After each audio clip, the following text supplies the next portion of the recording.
Batwoman number 12, written by J.H. Williams III and W. Hayden Blackman, art by J.H. Williams III as well. Last arc issue was a whole thing of just, I can't even begin, but urban legends, a few of them are now real, including Bloody Mary, and a bunch of kids were kidnapped and teleported to literal Medusa. Got it? Okay. This is the setup to Batwoman meets Wonder Woman, and they're kind of interspersed in their plots, but Batwoman's is by far the main plot, so I'm just going to go over that real quick. She's looking for Bloody Mary. She's completely out of leads, so she has teamed up with a werebeast named Kyle Abbott, and I guess they have history. Like, she acts like they do. But regardless, they're just trying to sniff out Bloody Mary. They make their way to a hall of mirrors. She says Bloody Mary 3 times. Bloody Mary appears. We get a little backstory on Bloody Mary. She was apparently cheated on by her husband. She had a miscarriage. She went crazy. She started killing women. And then she hung herself. Or she was hanged. I'm not sure. Regardless, they get into a little bit of a fight. And it ends with Batwoman seemingly firing a normal-ass gun at Bloody Mary, which then shatters her. And she's like, oh, okay, well, you beat me, so everyone abandoned the lair and they went to Medusa's lair. And it's like, Medusa, the group? And she's like, no, Medusa, the literal Gorgon, which is a real thing. And Batwoman's like, oh, crap, all right, thanks. And she shatters more Bloody Mary into more pieces, which she's like, that's probably not going to work, but, felt good. So then she meets up with Bones and Chase on the boat that belonged to Falchion, because I guess they just claimed it as their own now. And she's like, yeah, here's the deal. If Medusa's real, none of us are prepared to deal with that.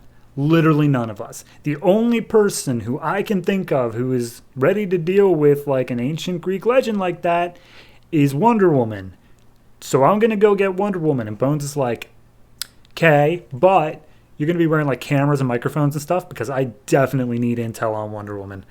So she has to make an excuse to leave Maggie for a while so that she can go track down Wonder Woman. Meanwhile, Maggie is currently in the center of a whole bunch of protests from kids who are like, hey, or not kids, from parents who are like, hey, where's our kids? You have done nothing. And also, 2 of the guys are standing in the crowd wearing KKK hoods that say GCPD on them. So I guess it's also kind of like a race thing as well, because they are all minority families.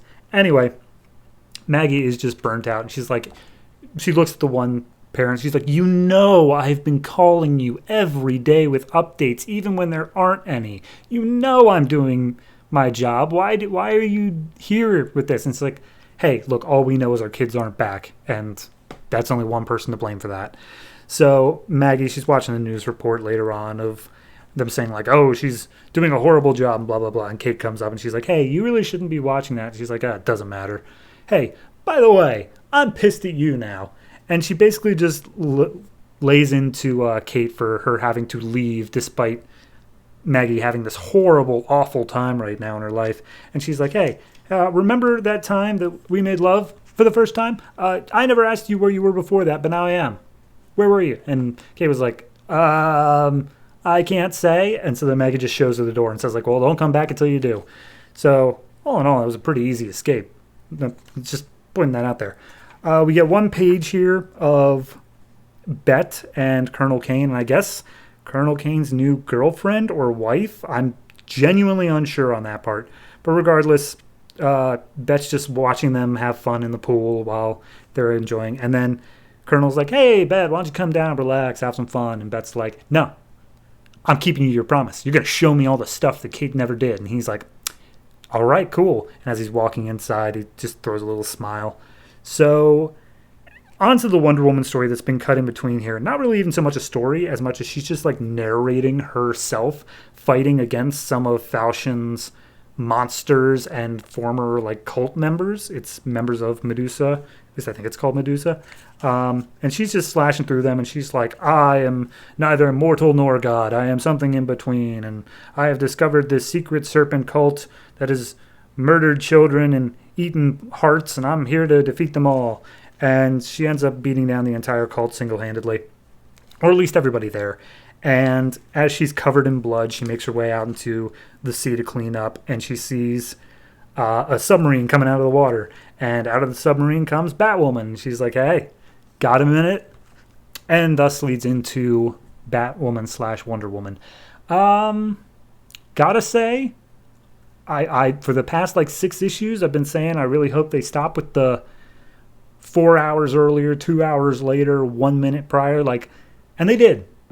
I explained it in a specific order, but like, this was in order. It was A to B to C to D. I so very much appreciate that because I'm not having to keep track of like, whose story are we in now?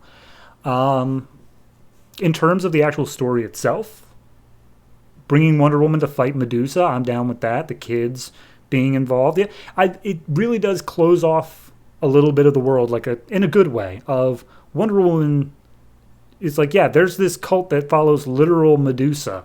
Clearly, she's going to be involved with that somewhat, and it just so happens that Batwoman's also on the case. And it's nice that they're like, yeah, no, we're going to cross over, we're going to do a thing. So yeah, no, I'm definitely into that.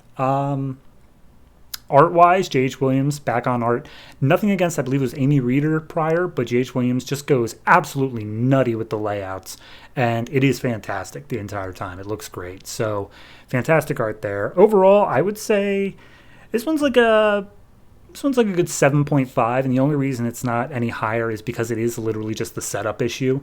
It is just like, okay, we're going to get the team together. We're going to get these two together, and we're going to see the adventures that go on, but we don't actually have them together, and we haven't actually seen the adventures. So still waiting on that. But it is very good, 7.5. Look forward to the rest of the arc. Although next issue, I believe, is the 0 issue, which means not the rest of this arc. So get to it eventually.